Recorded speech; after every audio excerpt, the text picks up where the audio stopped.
2000 வருஷத்துக்கு முன்னாடியே ஜெடாயோட பிலாசபி வந்து நம்ம தமிழர்கள் சொல்லியிருக்காங்க அப்படின்னு தான் சொல்லணுங்க. ஸ்டார் வார்ஸ் ஜார்ஜ் லூக்கஸ் உருவாக்கிய ஒரு படைப்பு. அதுல முக்கியமான ஒரு ஆர்டர்னா 2 பேர் இருப்பாங்க, ஜெடாய் ஆர்டர், சித் ஆர்டர் இருப்பாங்க. பட் இந்த ஜெடாய் ஆர்டர் உலகம் முழுக்க நம்மள மாதிரி ரசிகர்களுக்கு ஜெடாய் ஆர்டர் மூலியமா கிடைச்ச ஒரு தத்துவம் என்னன்னு பார்த்தா, அமைதியா இருக்கணும் அப்படிங்கிறது, சுய கட்டுப்பாடா இருக்கணும், கோபத்தை வந்துட்டு எப்படியாவது வெல்லணும், அதிகாரத்தை வந்து துறப்பது அப்படின்னு சொல்லுவாங்க, அதுக்கப்புறம் இயற்கையோடு ஒன்றாக வாழ்வது. இது எல்லாம் தான் இந்த ஜெடாய் ஆர்டருக்கான ஒரு முக்கியத்துவம் நம்மளுக்கு கற்றுக் கொடுத்ததா இருக்கும். பட் இது எல்லாமே ஸ்டார் வார்ஸ்ல தான் முதல்ல வந்துச்சான்னு கேட்டா இல்ல. 2000 வருஷத்துக்கு முன்னாடியே தமிழர்கள் இதை பத்தி எழுதி வச்சிருந்தாங்க அப்படின்னு தான் சொல்லணும். சரி, முதல்ல இந்த ஜெடாயோட கோட் என்ன? There is no emotion, there is peace. There is no ignorance, there is knowledge. There is no passion, there is serenity. There is no chaos, there is harmony. இதுதான் ஜெடாயோட கோட். பட் இதுல ஒரு முக்கியமான விஷயம் என்ன அப்படின்னா, ஜெடாய்கள் அவங்களோட எமோஷன்ஸை கம்ப்ளீட்டா சப்ரஸ் பண்ணது கிடையாது. பட் ஸ்டில் அந்த எமோஷன்ஸ் அவங்களை கண்ட்ரோல் பண்ணாம அவங்க வாழ்றதுக்கான தகுதியை வந்துட்டு அவங்க மேம்படுத்திக்கிட்டு இருப்பாங்க. ஸோ அப்படியே அந்த ஜெடாய் கூட கொஞ்சம் தமிழ்ல அப்படியே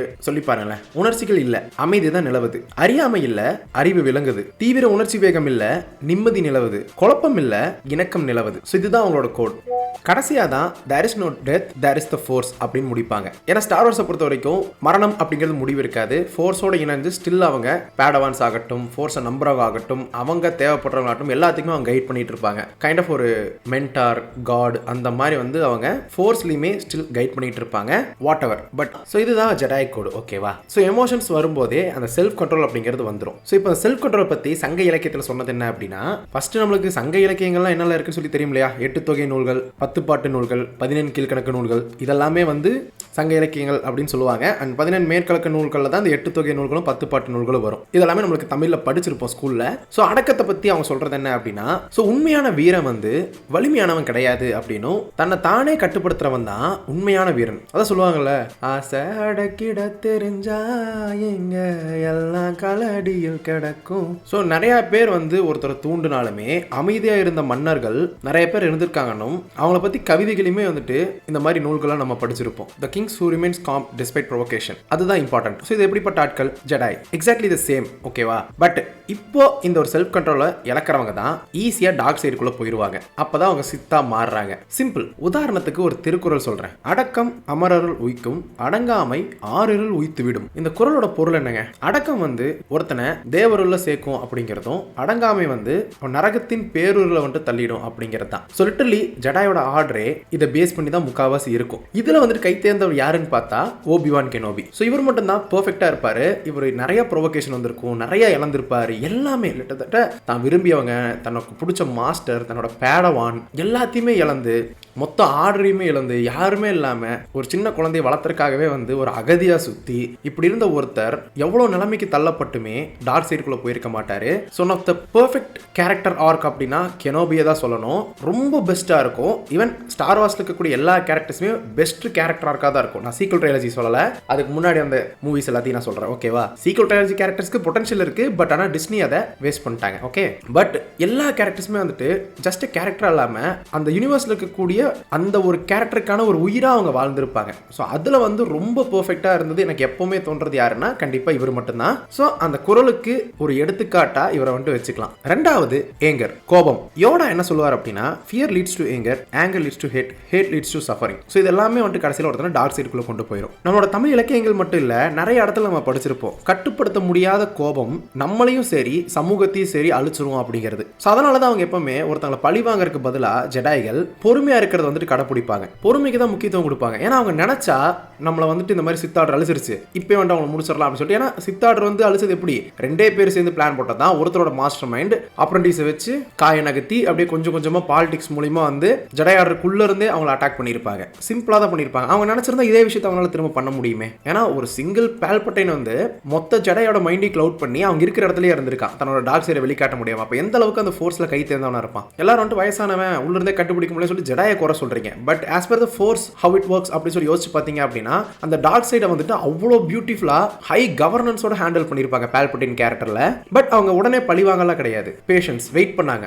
ரெபல்ஸ் எத்தனை பேர் அவங்களுக்கு எதிராக போனாங்க, எல்லாத்தையும் தாண்டி ஒரு வேடரோட ரிடம்ஷன் தான் பால்பட்டின் வந்துட்டு மொத்தமா கொள்ற அளவுக்கு இருந்துச்சு. So this is how they waited அப்படிங்கிறத சொல்லலாம். ஸோ அவங்க பேஷன்ஸ் தான் வந்து விரும்புவாங்க. அண்ட் டிட்டாச்மெண்ட் ஃப்ரம் பவர், அதிகாரத்துல இருந்து விலகி இருக்கிறது. இது வந்து உண்மையாலுமே ஜெடாய் ஆடுறது சொல்லலாம். ஏன்னா உங்களுக்கு எல்லாத்துக்குமே தெரிஞ்சிருக்கும், ஜெடாய் ஆர்டர் தான் ஒரு கிட்டத்தட்ட கேலக்சியோட ஒரு போலீஸ் மாதிரி ஆக்ட் பண்ணிட்டு இருப்பாங்க. கேலக்சில அமைதி ஒழுங்கு நிலைநாட்டுறது அவங்களோட வேலையாவே இருக்கும். பட் அவங்க நினைச்சிருந்தா அந்த ரிபப்ளிக்கோட மேலதிகாரத்திலே இருந்திருக்கலாமே, அவங்களே ஒரு செனட்டா இருந்திருக்கலாம். பட் அவங்க அப்படி இல்லாம ஜெடாய் கவுன்சிலா வந்து அந்த செனட்டுக்கு கீழே வேலை செய்யக்கூடிய ஆட்களா தான் இருந்திருப்பாங்க. பட் சித் அப்படி கிடையாது, நம்மளுக்கு அதிகாரம் வேணும்னு நினைக்கிறவங்க, அவங்களுக்கு அப்படியே ஆப்போசிட். ஸோ அவங்க எப்பவுமே வந்து நான் அதிகாரத்தில் இருக்க தேவையில்லை, நான் வந்து உங்களுக்கு சேவை செய்கிறேன் அப்படின்னு இருக்கிறவங்க. நம்ம சங்க இலக்கியங்களில் நிறைய கூறப்பட்ட அரசர்கள்லாம் இருப்பாங்க, ஓகேவா? அவங்க எல்லாத்தையுமே எதனால் புகழ்ந்துருப்பாங்க அப்படின்னா, அவங்க எல்லாரும் இந்த மாதிரி நிலங்களை வந்து ஆதிக்கம் பண்ணதுனாலேயோ அதிகாரத்துலேருந்து அதிகாரியாக அவங்க வந்துட்டு ஆக்ட் பண்ணனாலேயோ கிடையாதுங்க. மக்களை பாதுகாத்ததுனால தான் அவங்கள வந்து புகழ்ந்து இலக்கியங்கள் எழுதியிருப்பாங்க. ஸோ லீடர்ஷிப் அப்படிங்கிறது சர்வீஸ், அது ஒரு டாமினேஷன் கிடையாது அப்படிங்கிற மாதிரி தான் இருக்கும். ஸோ உதாரணத்துக்கு வந்து ராஜா பாரி கடையேழு வள்ளல்களில் வந்து அவரை பற்றி சொல்லியிருப்பாங்க, வேல்பாரின்னு சொல்லுவாங்க இல்லையா? ஸோ முக்கியமான விஷயங்கள் சொன்னால் உங்களுக்கு மேபி ஞாபகமாக இருக்கும். முல்லைக்கு தேர் கொடுத்த வள்ளல் அப்படின்னு சொல்லுவாங்க.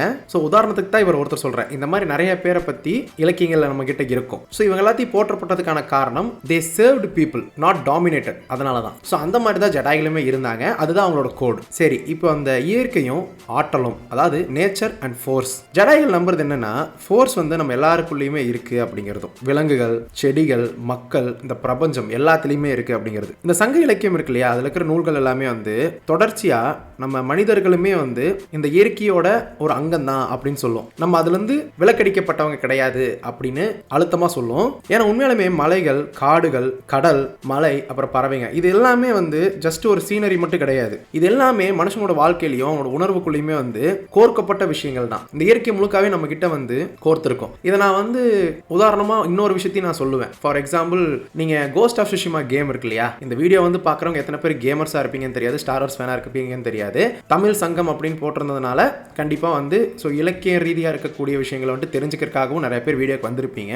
பட் ஒருவேளை உங்களுக்கு வந்து ஒரு புது இன்ஃபர்மேஷனாக இருக்கலாம். ஏன்னா கோஸ்ட் ஆஃப் சுஷிமா அப்படிங்கிற ஒரு கேம் இருக்கும். அந்த கேமில் நம்மளுக்கான ஆப்ஜெக்டிவ், நம்ம எங்கே போகணும் அப்படிங்கிறத தேர்ந்தெடுத்ததுக்கப்புறம் நமக்கு வழிகாட்டியாக இருக்கிறது என்னன்னு பார்த்தா காற்று. ஸோ அந்த காற்று போன திசையில் நம்ம கிட்ட போவோம். நிறையா கேம்ஸில் வந்து ஓகே உங்களுக்கு குவெஸ்ட்டுக்கான பாயிண்ட் இருக்கும், அது ஒரு பாயிண்ட் மாதிரி தெரிஞ்சுக்கிட்டே இருக்கும், அதை நம்ம ஃபாலோ பண்ணி போவோம். பட் சில இடத்துல வந்து மேப்பே இருக்கும், கீழே மேப் வந்து ஃபாலோ பண்ணி போவோம், ஜிபிஎஸ் மாதிரி வந்துட்டு மேப் லொகேஷன் போய்கிட்டே இருக்கும். அது எல்லாமே வந்துட்டு லிட்டரலி எப்படிப்பட்டது அப்படின்னா நம்மளோட இலக்கு அடையறதுக்கு எளிதான வழி. பட் நம்மளுக்கு அந்த இலக்குக்கான வழியை வந்துட்டு யாரோ ஒருத்தர் காட்டுற மாதிரி வச்சுக்கோங்களேன். பட் இன்னொரு பக்கம் இந்த காற்று வந்து கூட்டிட்டு போறது ரொம்ப தெளிவா இருக்கும். நீங்க மேப்ல போகும்போது ஜிபிஎஸ் ஓகே சில டைம் நம்ம கிட்ட ஜிபிஎஸ் தப்பா காட்டும். அதே சமயம் வந்து லொகேஷன் வந்துட்டு மார்க்கர் மாதிரி காட்டுறது வந்துட்டு கரெக்டா எந்த இடத்துல இருக்குன்னு சொல்லிட்டு நம்மளுக்கு தெரியாது. அந்த மார்க்கரை பார்த்துக்கிட்டே போவோம், கீழே இருக்கா மேல இருக்கா அப்படிங்கிறது தெரியாது. சம்டைம்ஸ் நம்மளுக்கு கன்ஃபியூஸ் ஆகும் கேம்ல. பட் நீங்க இந்த கோஸ்ட் ஆஃப் சுஷிமா கேம்ல மட்டும் அந்த காற்றை ஃபாலோ பண்ணிட்டு போகும்போது ரொம்ப தெளிவாக நம்ம கிட்ட நம்மளோட ஆப்ஜெக்டிவை காட்டும். ஸோ அந்த மாதிரி தான் அந்த காற்றுங்கிறது என்ன, இயற்கை. அந்த காற்று மட்டும் இல்லை, அங்கே இருக்கக்கூடிய பறவைங்க, விலங்குகள் கூட வந்துட்டு சில டைம் காட்டும். ஏன்னா நீங்கள் ஒரு நரியை ஃபாலோ பண்ணிட்டு போனீங்க அப்படின்னா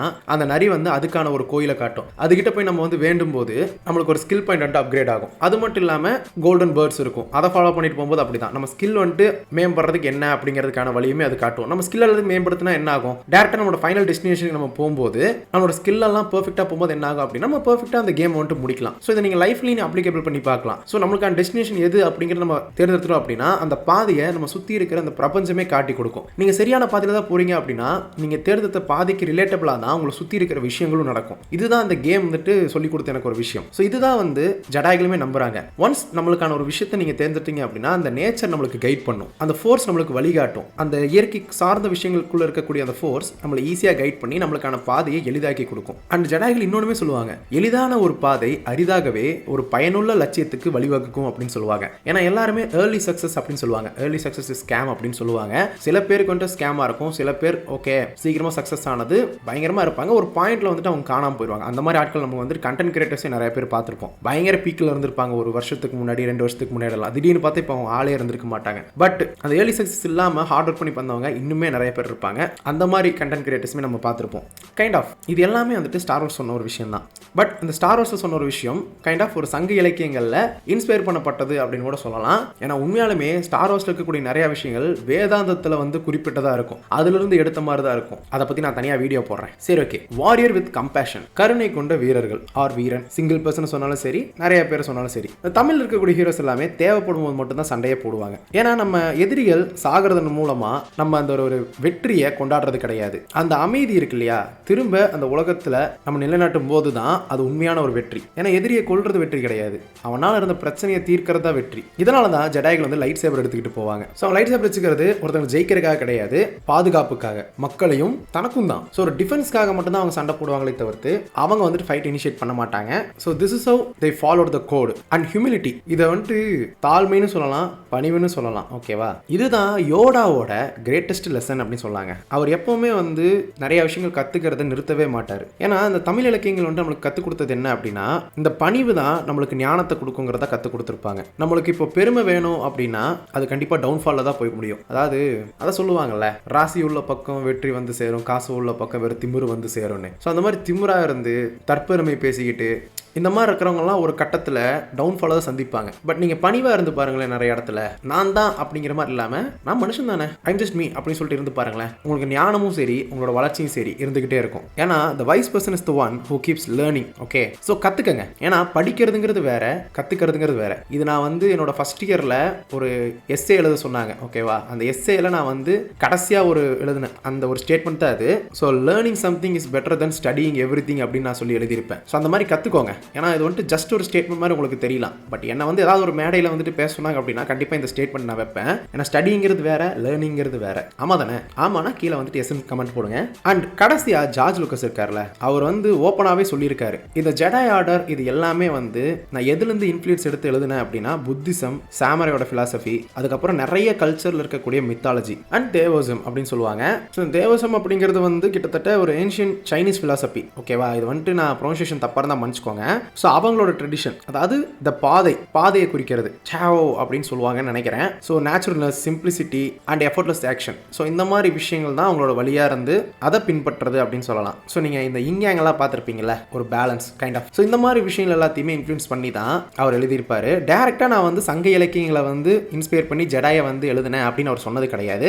ஆனால் அதுக்கான சிமிலாரிட்டிஸ் வந்து சங்க இலக்கியங்களில் இருக்குது அப்படிங்கிறது தான் இந்த வீடியோ. ஓகேவா, உடனே வந்துட்டு ஜார்ஜ் லூக்கஸ் அதை சொல்லவே இல்லையே, நான்லாம் தேடி பார்த்தேன் அப்படின்னு சொல்லி கமெண்ட் பண்ணாதீங்க. பட் அவர் நிறைய மித்தாலஜி வந்துட்டு எடுத்திருக்காரு, அது வந்துட்டு ஃபேக்ட் தான். அந்த ஸ்டார் வார்ஸ் யூனிவர்ஸ்குள்ள ஒர்க் பண்ணவங்க எல்லாருமே வந்து இந்த மாதிரி எல்லா கல்ச்சர்ஸ்ல இருக்கக்கூடிய ப்ராப்பரான ஒரு விஷயங்களை வந்துட்டு அழகா எப்படி காட்ட முடியும், அதை வந்து தவறாகவும் காட்டிடக்கூடாது அப்படிங்கிறதுக்கு ஏற்ற மாதிரி. இப்போ நான் ஒரு 7 விஷயங்கள் சொல்லியிருப்பேன், அந்த 7 விஷயங்களுமே சங்க இலக்கியங்களும் மற்ற கலாச்சாரங்கள்ல இருந்தும் மாற்றி காட்டின மாதிரி ஸ்டார் வார்ஸ்ல இருந்திருக்காது, ரொம்ப பெர்ஃபெக்டாக காட்டியிருப்பாங்க. ஸோ அந்த அளவுக்கு அவங்க இன்ஸ்பயர் பண்ணி தான் அவங்க எடுத்திருக்காங்க. ஸோ நிறைய கலாச்சாரங்கள் இருக்கக்கூடிய அந்த ஒரு இண்டிபெண்டா இருக்கக்கூடிய அந்த ஐடியாஸ் இருக்கும் இல்லையா, அது எல்லாத்தையும் தான் அந்த self control, duty, compassion, harmony, இது எல்லாத்தையுமே ஒவ்வொரு இதில் ஒவ்வொரு மாதிரி சொல்லியிருப்பாங்க. பட் ஒரே விஷயத்தை தான் வேற வேற மாதிரி சொல்லியிருப்பாங்கல்ல, அந்த ஐடியாஸ் எல்லாத்தையுமே ஒன்னா கோர்த்து தான் அந்த ஸ்டார் வார்ஸ்ல இந்த ஒரு ஆர்டரை பற்றி அழகாக கொண்டு போயிருப்பாங்க.